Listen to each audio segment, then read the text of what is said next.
õunarosina kringlid ja selleks esimene asi, milleks me paneme või. Või peab olema toatemperatuuril ja selle määrime me ühtlaseks. Ühtlaselt kõik ära, et oleks kõik tainas kõik oleks kattunud. Ja nüüd me siis hetkel katamegi seda.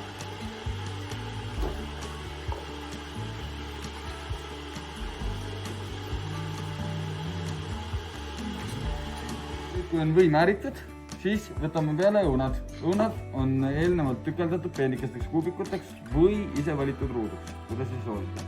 Ja siis raputame ühtlaselt, aga mitte väga palju, et ei tuleks liiga vesine.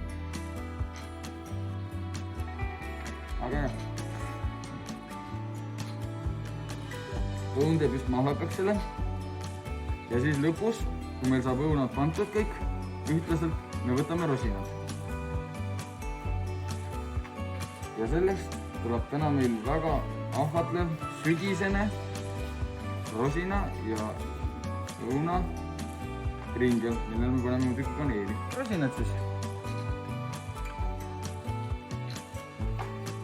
Rosinad leotame ennem vees, pehmeks ja siis rätikuga või kuidas ise olete teinud, paneme kindlasti sinna sisse.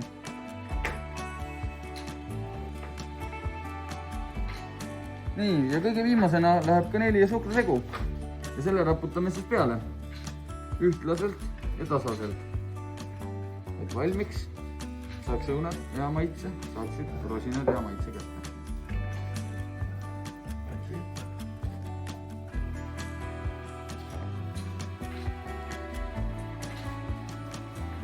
Järgmine etapp on rullimine, mida tihedamalt rullime, seda paremini kringel tuleb välja meil.